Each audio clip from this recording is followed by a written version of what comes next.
Episode के start में जिया वेंशाओ truck के डीजल बॉक्स की तरफ गन तान कर खड़ा होता है और कहता है, बिना इस खाने की कोई भी तुम्हारी ये बकवास बातें नहीं सुनेगा। और फिर तब हमें गोली चलने की आवाज़ आती है।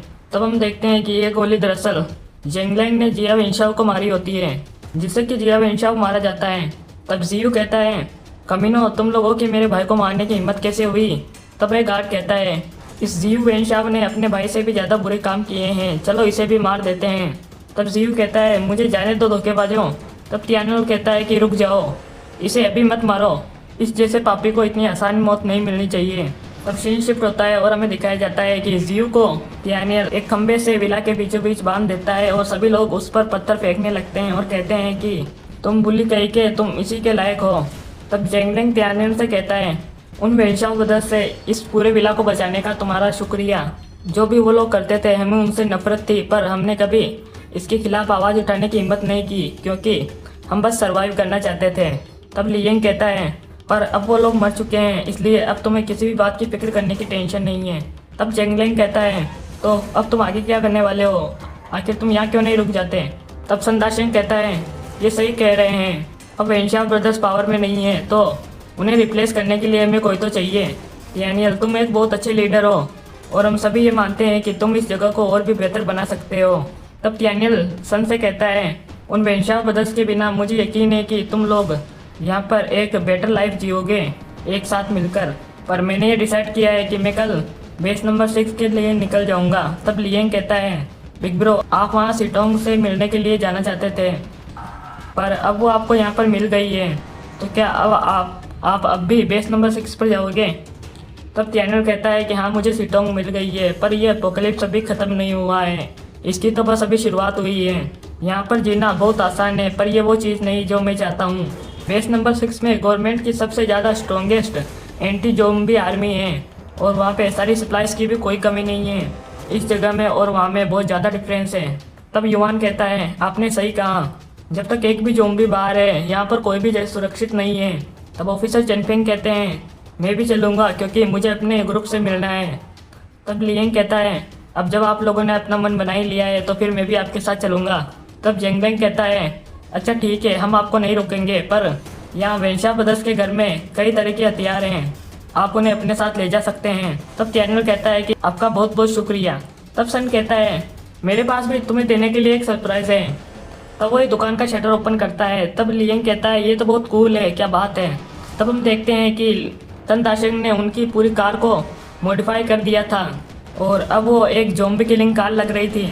तब सन कहता है, मैंने इसे कुछ हथियारों के साथ मॉडिफाई कर दिया है और इसमें बुलेट प्रूफ ग्लास लगा दिया है, ये पहले से 5 गुना ज़्यादा ताकतवर हो गई है।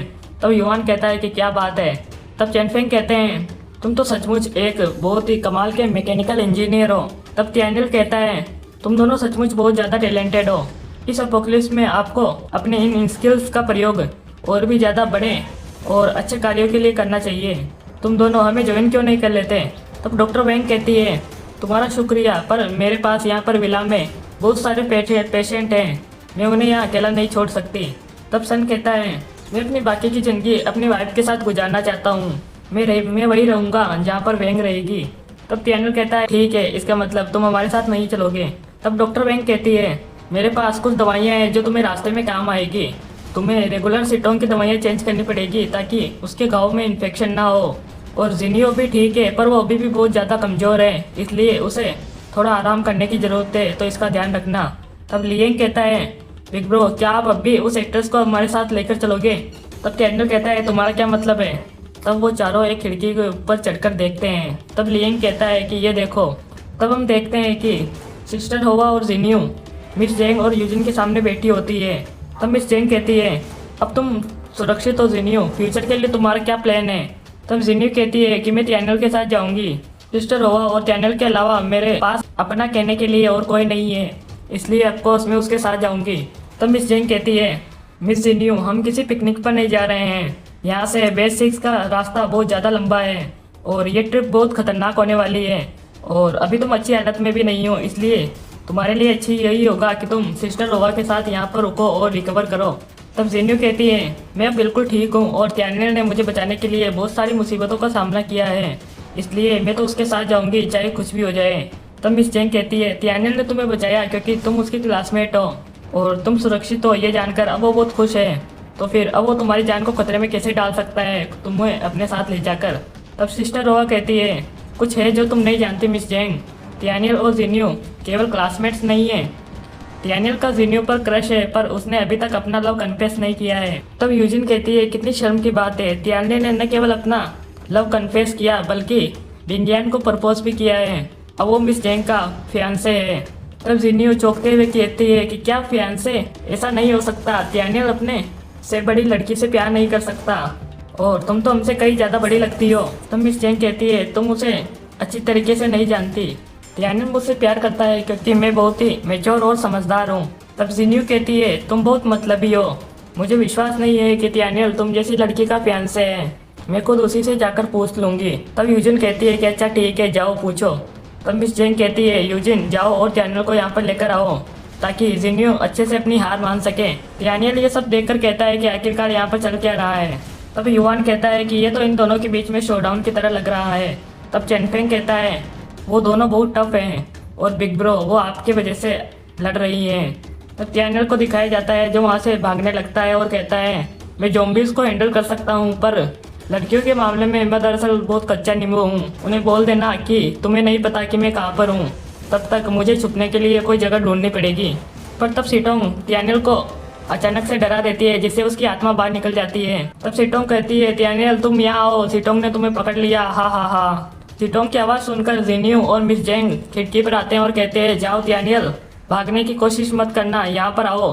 तब सीन शिफ्ट होता है और हमें रास्ते का सीन दिखाया जाता है जहाँ पर युवान कहता है तो हम अभी उन दोनों को अपने साथ लेकर जा रहे हैं।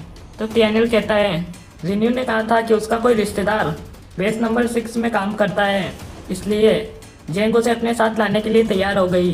तब चेनफेंग कहता है शायद ये जिन्यू के यहाँ पर रुकने का एक एक्सक्यूज हो, पर कोई बात नहीं। पर बिग ब्रो अब आप उन दोनों लड़कियों के बीच फंस चुके हो, आपको ध्यान रखना होगा।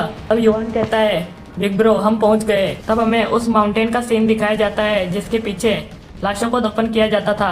तब तियानियल कार की डिक्की खोलता है और उसमें जियू वेंशाओ को दिखाया जाता है। तब जियू कहता है चूतिया गई के तुम मेरे साथ क्या करने वाले हो। तब तियानियल कहता है क्या तुम्हें पता है कि मैंने जेंगलेंग को तुम्हें मारने के लिए क्यों रोका और तुम्हें यहाँ लेकर क्यों आया। मैं चाहता हूँ कि जिन लोगों को भी तुमने मारा है उन लोगों को शांति मिले जब तुम यहाँ पर मरोगे। तब जियू कहता है कि जाओ तियानियल तुम कितने हिपोक्रेट हो, इस अपोकलिप्टिक वर्ल्ड में जो सबसे ज़्यादा ताकतवर होता है वही बचता है, यही नेचर का रूल है। वो सब लोग मरे क्योंकि वो किसी काम के नहीं थे, इसमें मेरी कोई गलती नहीं है। तब तियानियल कहता है तुमने सही कहा, जो सबसे ज़्यादा ताकतवर होता है वही बचता है, यही नेचर का रूल है। पर अगर तुम उन लोगों को नहीं मारते और परेशान नहीं करते तो उनके पास बचने की आखिरी उम्मीद तो होती। तुमने और तुम्हारे भाई ने उन्हें टॉर्चर कर करके उनकी जीने की आखिरी उम्मीद भी छीन ली, तुम तो उन ज़ॉम्बीज़ से भी ज़्यादा बुरे हो। तब तियानियल उसकी तरफ आगे बढ़ने लगता है। तब जियू माउंटेन की तरफ पीछे हटते हुए कहता है आखिर तुम क्या करने वाले हो। तब तियानियल उसकी चेस्ट पर हाथ रखकर कहता है मैं तुम्हें अपने पापों का प्रायश्चित करने के लिए नर्क भेजने वाला हूँ। और ये कहकर तियानियल जियू को उस माउंटेन से गिरा देता है। तब कुछ देर बाद का सीन दिखाया जाता है जहाँ पर युवान कहता है उस कमीने जियू को वही मिला जो वो डिजर्व करता था। बिग ब्रो आप अपसेट मत होइए। तब तियानियल कहता है तुमने सही कहा युवान, वो कमीना मरना ही डिजर्व करता था, पर इससे सीटोंग वोबिन और जिन्यू और बाकी सारे लोगों ने जो भी सफ़र किया वो सब तो बदल नहीं जाएगा। मेरा दोस्त वोबिन वापस जिंदा तो नहीं हो जाएगा, मैं उस कमीने को करोड़ों बार मारूं तो भी कम है। तब सीन शिफ्ट होता है और हमें जंगल का सीन दिखाया जाता है जहाँ पर जियू गिरा था। तब हम देखते हैं कि जियू वेंशाओ दरअसल पेड़ों की बेलों में फंसकर बच गया था। तब जियू कहता है मैं नहीं मरा, मैं अभी भी जिंदा हूँ। और ये कहकर वो हंसने लगता है और कहता है उन बेवकूफ़ों को लगा कि वो लोग मुझे इतनी आसानी से मार सकते हैं, पर ऐसा नहीं है, भगवान भी मेरे साथ है। जितना जल्दी मैं यहाँ से निकलूँगा उतना जल्दी मैं वापस उन लोगों पर अपना कब्जा कर लूँगा। पर तब हम देखते हैं कि जियू के पीछे कोई आ रहा होता है और तब हम देखते हैं कि ये दरअसल एक ज़ॉम्बी होता है। तब वो ज़ॉम्बी जियू का काम तमाम कर देता है और सारे जंगल में जियू के चिल्लाने की आवाज़ें गूंजने लगती है। तब युवान कहता है बिग ब्रो यहाँ पर कुछ तो गड़बड़ है। तब हम देखते हैं कि वो ज़ॉम्बी उस पहाड़ पर से चढ़कर ऊपर आने लगता है और तब वो जोर से दौड़ता है और तब हम देखते हैं कि ये दरअसल वोबिन होता है। और इसी के साथ ये एपिसोड यहीं पर